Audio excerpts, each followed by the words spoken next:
Dracovin, Lord and Emperor of the Dracovin Empire, and welcome. It is time to continue our discussion on the various campaign settings of Dungeons & Dragons, many of which date back to, of course, AD&D. When we started, we've been talking about Spelljammer, Dungeons & Dragons Adventures in Space. Alright now, so we were talking about traveling through space. Particularly, we started with talking about traveling on planetoids, in your spelljamming vessels. Now we've reached space. Now, once you're in space, you can reach insane fast speeds with a spelljamming vessel, as long as it's a straightforward, uninterrupted path. If you're just going in this straight line, you can achieve speeds that are mind-boggling. The fact is here, there is a key word in this relation here. Straightforward. It means that as long as you aren't turning or encountering any kind of other gravity well, you will not be interrupted. As soon as you encounter a gravity well or some kind of turn, your ship, your vessel, slows down. For celestial objects, it has to be of at least 10 tons. And this is ships, planets, any kind of other celestial body in space. As long as it's the appropriate size, your ship will automatically slow down once it encounters it. Smaller than that, no. This is a feature on every spelljamming helm. This doesn't matter if it's this one type of helm, another type of helm, on this ship, on another ship. Every one of these helms, intrinsically built into the magic of the helm when it's constructed, gives this automated feature.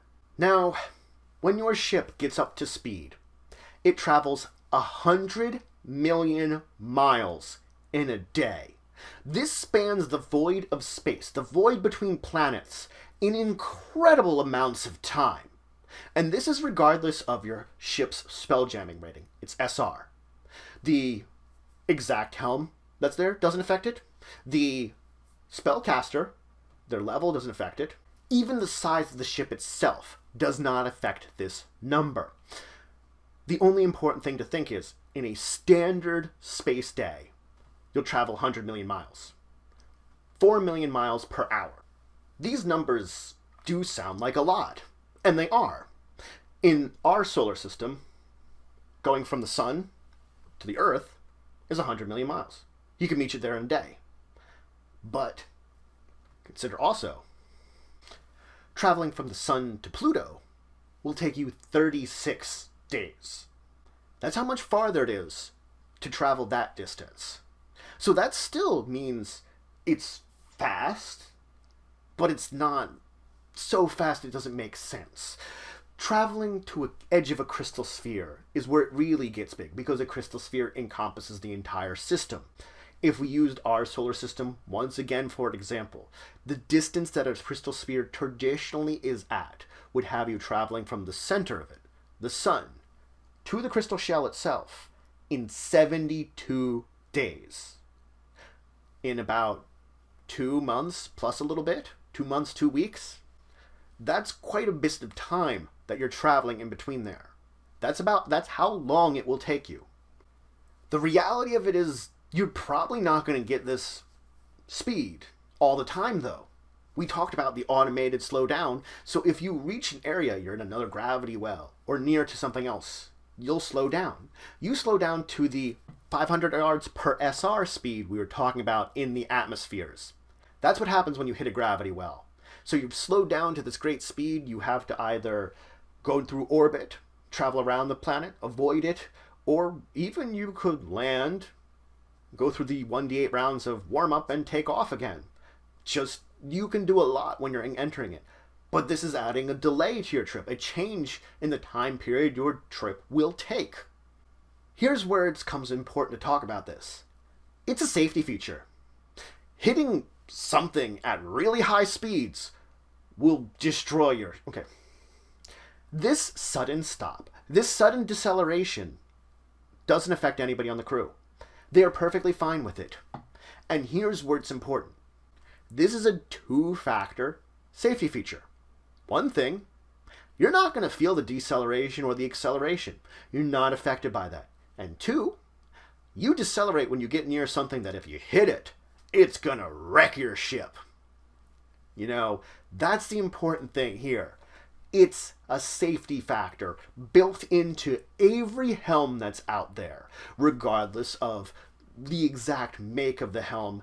It's there to protect you and your crew, and your ship to a degree. The reality of this entire situation is that you can get to a situation where going from one planet, such as the distance from our Earth to the Sun, could take just as long as traveling between, let's say, Jupiter and Pluto. Because Jupiter and Pluto, it might be relatively empty in between the two of those. So it's just a straight shot. It takes X days, where you're traveling 100 million miles a day. Between those two much closer planets, there could be countless other ships, celestial bodies, objects that will slow you down. And each time you encounter one of them, you go down to the slow speeds, you have to go around it, and then you have to, of course, resume your fast speeds. So you can see, the more of these you encounter, a crowded area will slow you down significantly on your travels. Maybe make it even take days more than it would have before. Now you can see how distance between two spaces doesn't necessarily mean that it's going to take such short or long periods of time. And we aren't even giving any important factor here. Celestial movement, which I'm not going to dive into right now. Celestial mechanics deals with the orbits of the various planetoids and celestial bodies. You're going to have to take those into account to figure out traveling. If you don't, you might go from point A to point B, and point B's moved. In general, you're going to take into account the warm-up time for your ship, time it takes to leave the atmosphere there, time it takes to travel to the other body, time it takes to go through its atmosphere, and then landing there. That's it. That's the general mechanics of it. And this is not taking into account a lot when it comes to celestial mechanics. There are more details we will handle in the future going on about this. I will talk about these. We're keeping it simple now. But this also isn't necessarily the simplest because this is number crunching. This is math. There are easier methods that we will talk about when it comes to celestial mechanics that they may seem more complex, but in a way it's easier. Now, there is another factor too. Close celestial bodies. This is like our Earth and the Moon. The time it could take is the same that it would take you to leave the one atmosphere, leave the one gravity well, and go through the next one. That's simple.